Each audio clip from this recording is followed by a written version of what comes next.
এইসকল আজি মই তোমালোকক সপ্তম শ্ৰেণীৰ এখন গণিত বিষয়ৰ তোমালোকৰ প্ৰথম গোট পৰীক্ষাৰ এখন প্ৰশ্নপত্ৰৰ ভিডিঅ' আকাৰে দিবলৈ গৈছোঁ। গতিকে প্ৰশ্নপত্ৰ এখন ভালদৰে চাবা।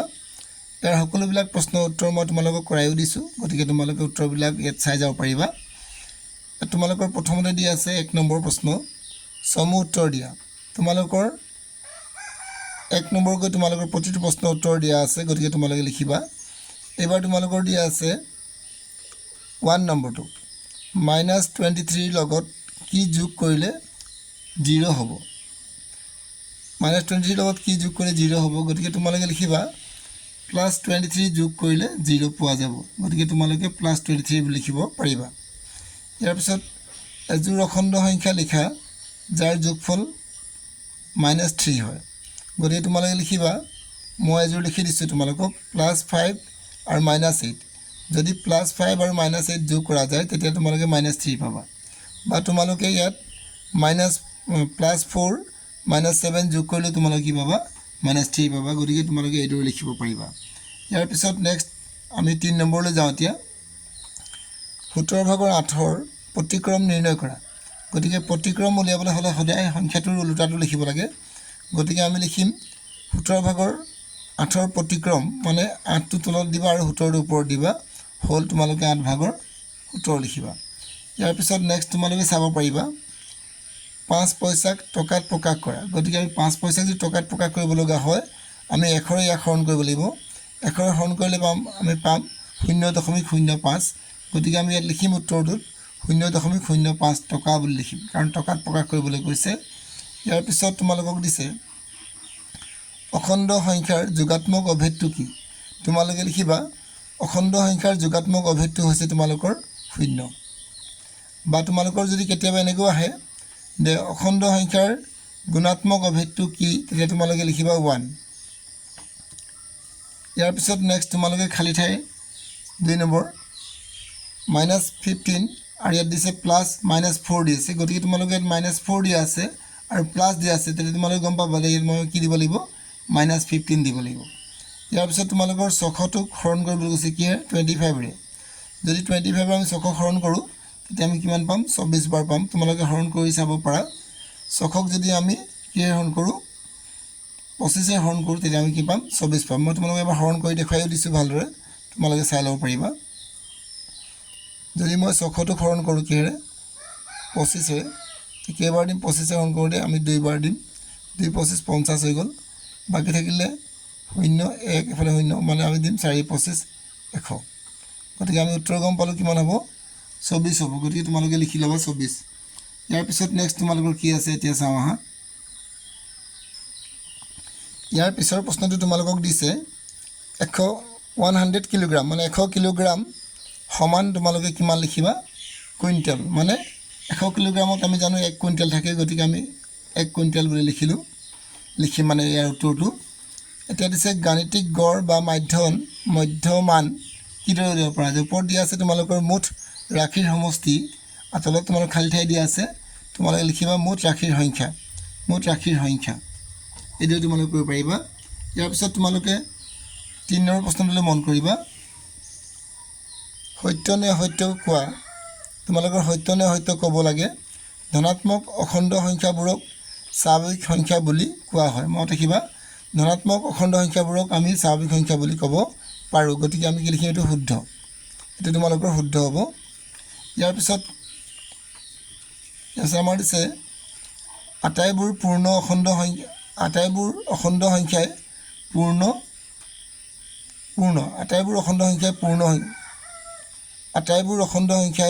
যিমান অখণ্ড সংখ্যা আছে চব পূৰ্ণ সংখ্যা বুলি কৈছে।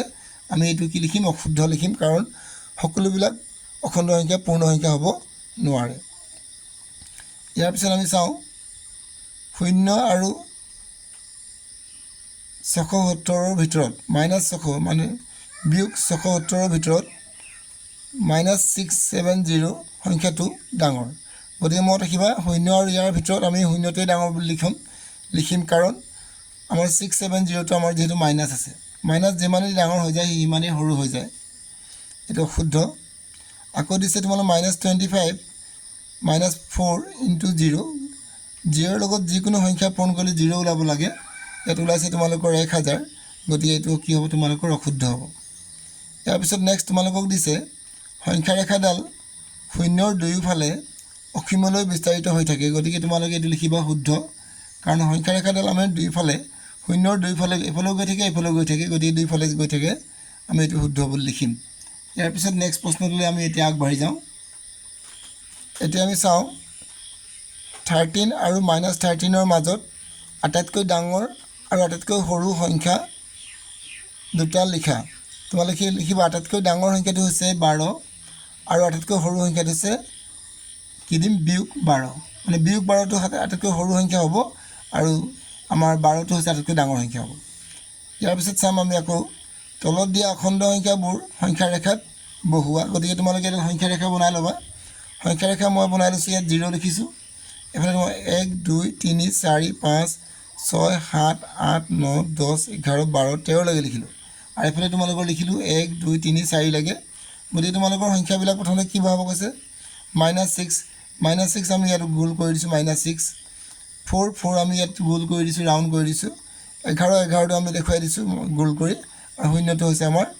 এইটো হৈছে আমাৰ শূন্য গতিকে এইদৰে তোমালোকে সংখ্যা ৰেখা বনাই তোমালোকে সংখ্যা ৰেখাত গোল গোল কৰি দিবা ইয়াৰ পিছত তোমালোকৰ দিছে 6 নম্বৰ প্ৰশ্ন 3.05 সংখ্যাটো বিস্তাৰিত ৰূপত লিখা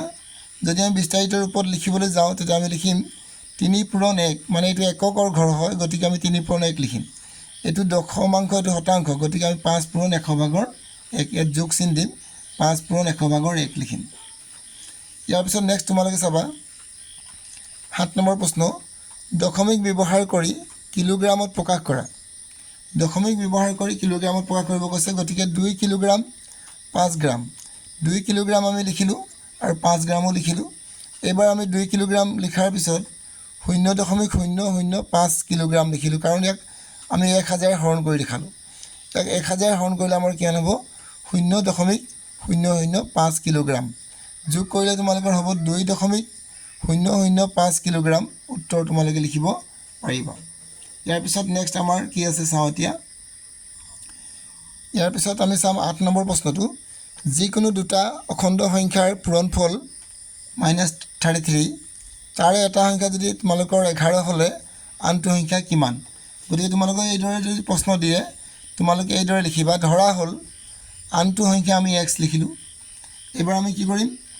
এই xৰ লগত যদি 11 পূৰণ কৰি দিওঁ তেতিয়া -33 পাম এতিয়া আমাৰ xৰ মান ওলাব লাগে গতিকে ইয়াত xটো আমি লিখিলোঁ 11টো যেতিয়া ইয়াত পূৰণ হৈ আছে এফালে আহিলে আমাৰ হৰণ হ'ব গতিকে 33ক আমি 11 হৰণ যেতিয়া কৰিম তেতিয়া মাইনাছ কি পাম 3 পাম এতিয়াকে আমি আনটো সংখ্যা কি লিখিম -3 বুলি লিখিব পাৰিম ইয়াৰ পিছত নেক্সট তোমালোকে চাবা 9 নম্বৰ প্ৰশ্ন পূৰণফল নিৰ্ণয় কৰা -22 -110 -11 আৰু -10 গতিকে আমি দিম 22 আৰু 10 এই দুটা আমি পূৰণ কৰিলোঁ 22 আৰু প্ৰথমতে 22 আৰু 10 পূৰণ কৰিলে কিমান হ'ব চাই লোৱা যদি আমি 22টো যদি 10ৰ লগত পূৰণ কৰোঁ তেতিয়া আমি পাম -220 আৰু এফালে মাইনাছ কি থাকিলে 11 এইবাৰ আমি -11 লগত কিদৰে পূৰণ কৰিলোঁ চোৱা 1 × 0 1 2 × 2 1 2 × 2 1 × 0 1 2 × 2 1 2 × 2 1 2 × 2 গোটেইখিনি যোগ কৰিলোঁ 0 2 4 2 2 4 2 ওলালে গতিকে আমি দিম মাইনাছ যিহেতু তোমালোকৰ প্লাছ হয় গতিকে তোমালোকে একো দিব নালাগে প্লাছহে দিছোঁ এইটো 2420 হৈ গ'ল আনচাৰটো কি হ'ব 2420 হ'ব ইয়াৰ পিছত নেক্সট তোমালোকে আৰু এটা ভগ্নাংশত দিছে 7/1 পূৰণ 9/1 গতিকে আমি হাতেৰে একক হৰণ কৰিব দৰকাৰ নাই বা নোৱাৰোঁ আমি আৰু 9ৰে আমি ইয়াক সংখ্যা হৰণ কৰাৰ কোনো প্ৰয়োজন নাই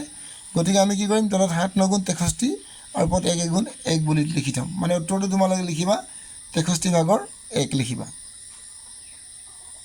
ইয়াৰ পিছত নেক্সট আমি চাওঁ কি আছে ইয়াৰ পিছত তোমালোকৰ 10 নম্বৰ প্ৰশ্নটো চাবা কুৱেশ্যন নম্বৰ 10 মান নিৰ্ণয় কৰা মানে 6 হৰণ 8/3 যেতিয়া আমাৰ হৰণটো কৰি এনেকৈ হৰণ দিয়া থাকে আমি যেতিয়া মান নিৰ্ণয় কৰিব লগা হয় 6 পূৰণ তোমালোকে ইয়াত 8/3 আছে গতিকে হৰণ দি যেতিয়া পূৰণ কৰিবা তেতিয়া তোমালোকে লগে লগে সংখ্যাটো লুটিয়াই ল'বা মানে 3/8 লিখিবা এইবাৰ 3ৰে হৰণ কৰা 3 × 3 আৰু 3ৰে যেতিয়া হৰণ কৰিম 3 2 গুণ 6 মানে 2 8 গুণ 16 গতিকে তোমালোকে উত্তৰ কি লিখিব পাৰিবা 16 বুলি লিখিব পাৰিবা এবাৰ আকৌ এবাৰ চোৱা এফালে কি দিছে 3 হৰণ 2 সমষ্টি 4 ভাগৰ 1 হৰণটো পূৰণ কৰাৰ আগতে আমি প্ৰথমতে সমষ্টি ভাঙি ল'ম গতিকে মই আকৌ এবাৰ কৈছোঁ 3 হৰণ 2 সমষ্টি 4 ভাগৰ 1 3 হৰণ 2 4 গুণ 8 একে 9 গতিকে তোমালোকে 4 ভাগৰ 9 লিখিলা এইটো হৰণ চিহ্ন থাকিব ইয়াৰ পিছত 3 পূৰণ আৰু ইয়াত 4 ভাগৰ 9 আছিলে গতিকে তোমালোকে লিখিবা 9 ভাগৰ 4 মানে উল্টাটো লিখিবা 9 ভাগৰ 4 3 গুণ 3 3 3 গুণ 9 মানে 3 ভাগৰ 4 ওলাব উত্তৰটো কি হ'ব তোমালোকৰ 3 ভাগৰ 4 গতিকে তোমালোকে শুদ্ধ উত্তৰ লিখিবা কি 3 ভাগৰ 4 ইয়াৰ পিছত নেক্সট প্ৰশ্নটো তোমালোকে আগবাঢ়িবা এই প্ৰশ্নটো তোমালোকে এবাৰ ভালদৰে পঢ়ি ল'বা তেতিয়া তোমালোকে বুজি পাবা এটা শ্ৰেণী পৰীক্ষা এটাত 20টা প্ৰশ্ন দিয়া হৈছিল মানে পৰীক্ষাত 20টা প্ৰশ্ন দিয়া হৈছিল প্ৰতিটো শুদ্ধ উত্তৰৰ বাবে 5 নম্বৰ আৰু প্ৰতিটো অশুদ্ধ উত্তৰৰ বাবে -2 নম্বৰ দিয়া হৈছে এজনে সকলো প্ৰশ্ন উত্তৰ কৰিলে কিন্তু তাইৰ 10টাহে শুদ্ধ হৈছিল সকলোবিলাক প্ৰশ্ন উত্তৰ কৰিলে কিন্তু 10টা শুদ্ধ হৈছিলে আৰু তেওঁলোকৰ 10টা ভুল হৈছিলে তেওঁ পোৱা মুঠ নম্বৰ কিমান হ'ব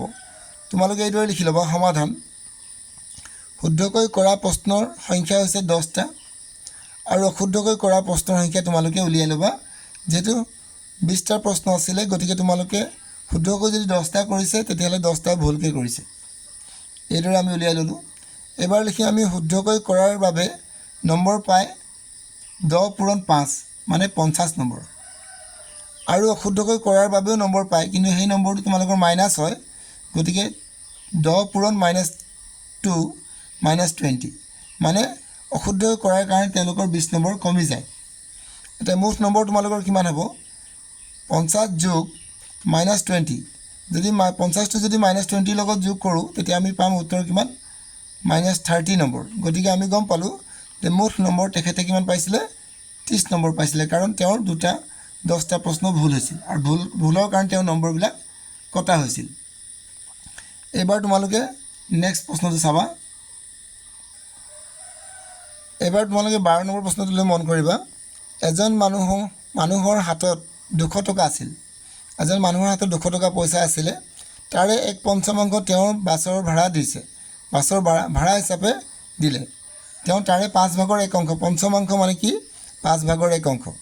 মানুহজনৰ হাতত এতিয়া কিমান টকা থাকিলে গতিকে তোমালোকে এইদৰে লিখিবা মুঠ টকা আছিল দিয়া আছে লিখি ল'বা মুঠ টকা আছিল 200 টকা আৰু ভাড়া দিয়া কেই টকা 5 ভাগৰ 1 অংশ ক'ৰ পৰা দিয়ে 200 টকাৰ পৰা গতিকে 5 ভাগৰ 1 পূৰণ 200 দিম 5 যদি হৰণ কৰোঁ 5 4 গুণ 20 মানে 40 টকা মানে কিমান হ'ব আমাৰ ভাড়া দিয়ে 40 টকা এতিয়া তোমালোকে লিখিবা এতিয়া হাতত থাকি যাব এতিয়া হাতত থাকি যাব কিমান 200 মাইনাছ 40 200ৰ পৰা যদি 40 বিয়োগ কৰোঁ তেতিয়া আমি পাম 160 টকা মানে তোমালোকৰ 160 টকা খৰচ কৰাৰ পিছত বাকী থাকি যাব ইয়াৰ পিছত নেক্সট আমি 13 নম্বৰ প্ৰশ্নটোলৈ যাওঁ এতিয়া তলৰ তথ্যসমূহৰ বহুলক মধ্যমা নিৰ্ণয় কৰা দুয়োটাৰ মান একেই হয়নে গতিকে তোমালোকে কি কৰিবা প্ৰথমতে ইয়াত দিয়া আছে 13 16 12 14 19 20 12 14 13 14 সমাধান কৰোঁতে আমি কি কৰিম সংখ্যাবিলাক একাধিক্ৰমে সজাই ল'ম প্ৰথমতে আমাৰ সৰু কোনটো সংখ্যা আছিলে 12 গতিকে 12 12 লিখিলোঁ দুটা আছিলে 13 13 দুটা আছিলে আৰু 14 14 কেইটা আছিলে আমাৰ তিনিটা আৰু 16 আৰু 19 এতিয়া আমাক কি ওলাব কৈছে মধ্যমা উলিয়াওঁতে সদায় মনত ৰাখিব লাগে এফালৰ পৰা আমি কেইটা আছিলে টোটেল 1 2 3 4 5 6 7 8 9টা গতিকে এইফালে 4টা আৰু এইফালে 4টা যদি বাদ দি দিওঁ তাৰ মাজত থাকিব কিমান 14 গতিকে তোমালোকৰ মধ্যমা হৈছে 14 আৰু বহুলক কি হ'ব বহুলক বাৰে বাৰে যিটো সংখ্যা দিয়া আছে তোমালোকৰ দিয়া আছে 14 14 14 14 14 তিনিটা আছে আৰু বাকীবিলাক তোমালোকৰ দুটা দুটাকৈ আছে গতিকে তোমালোকৰ আটাইতকৈ বাৰে বাৰে দিয়া সংখ্যাটো হৈছে 14 গতিকে ইয়াৰ বহুলক হ'ব 14 গতিকে মধ্যমা আৰু বহুলক একে হয় গতিকে আমি উত্তৰ সুধিছিলোঁ আমাক যে মধ্যমা আৰু বহুলক একে হয় নে নহয় আমি লিখিম মধ্যমা আৰু বহুলক একে হয় ইয়াৰ পিছত নেক্সট আমি কি আছে চাওঁ এতিয়া ইয়াৰ পিছত আমি এতিয়া 14 নম্বৰ প্ৰশ্নটোলৈ এবাৰ যাওঁ এখন বিদ্যালয়ৰ যোৱা 5টা বছৰত হাইস্কুল শিক্ষান্ত পৰীক্ষাত উত্তীৰ্ণ হোৱা ছাত্ৰ ছাত্ৰীৰ সংখ্যা ক্ৰমে 40 62 48 আৰু 52 গৰাকী বিদ্যালয়খন উত্তীৰ্ণ হোৱাৰ ছাত্ৰ ছাত্ৰীৰ গড় নিৰ্ণয় কৰা আমি প্ৰথমতে লিখি ল'ব লাগিব ছাত্ৰ ছাত্ৰীৰ সংখ্যা কিমান আছে 40 62 48 আৰু 52 গড় ছাত্ৰ ছাত্ৰীৰ সংখ্যা কেনেকৈ উলিয়াম মুঠ ৰাশিৰ সমষ্টি আৰু মুঠ ৰাশিৰ সংখ্যা আমাৰ কি দিম 40 62 48 আৰু 52 এই গোটেইবিলাক আমি যোগ কৰিলে কি পাম 202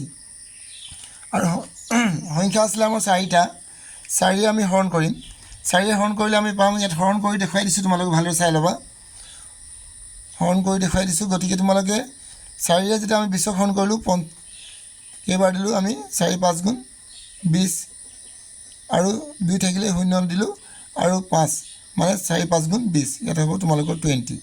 মানে 50.5 হ'ব এটি তোমালোকৰ উত্তৰ হৈ গ'ল ইয়াৰ পিছত নেক্সট তোমালোকৰ আৰু এটা প্ৰশ্ন দিছে 15 নম্বৰ এটি তোমালোকৰ শেষ প্ৰশ্ন তলৰ তথ্যখিনিৰ পৰা বহুলক নিৰ্ণয় কৰা বহুলক কিদৰে উলিয়াব লাগে আমি প্ৰথমতে সংখ্যা ইয়াত দিয়া আছে 2 2 3 3 4 4 5 5 3টা দিয়া আছে 6 6 2টা আৰু 7 7 এটা আমি এটাকে লিখি লওঁ সংখ্যাকেইটা ইয়াত লিখিলোঁ 2 2 3 3 4 4 এনেকৈ যেনেকৈ আছে এইদৰে লিখি ল'লোঁ আটাইতকৈ সংখ্যা বাৰে বাৰে কিটো সংখ্যা গৈ আছে বা দিয়া আছে বেছিকৈ যিটো সংখ্যা দিয়া আছে মানে 5টো 3বাৰ দিয়া আছে বাকীবিলাক তোমালোকৰ দুবাৰ দিয়া আছে গতিকে 5টো হৈছে ইয়াৰ বহুলক ঠিক তেনেকৈ তোমালোকৰ আৰু এটা সংখ্যা দিছে 41 43 41 46 47 48 41 49 আৰু 49 যেহেতু 41 41 3বাৰ দিয়া আছে গতিকে তোমালোকে লিখিবা 41 41 3বাৰ দিয়া আছে গতিকে 41টো হৈছে ইয়াৰ বহুলক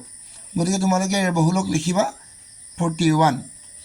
ইমানখিনি আছিলে তোমালোকৰ প্ৰশ্ন উত্তৰ যদি তোমালোকে বুজি নোপোৱা মোক কমেণ্টত জনাবা আৰু তোমালোকৰ যদি ভিডিঅ'বোৰ চাই উপকৃত হ'ব পাৰিছা তেতিয়াহ'লে মোৰ চেনেলটো এবাৰ লাইক কৰিবা ছাবস্ক্ৰাইব কৰিবা আৰু শ্বেয়াৰ কৰিবা আজিলৈ মই তোমালোকক ইমানতে এৰিছোঁ নেক্সট ভিডিঅ'ত আকৌ লগ পাম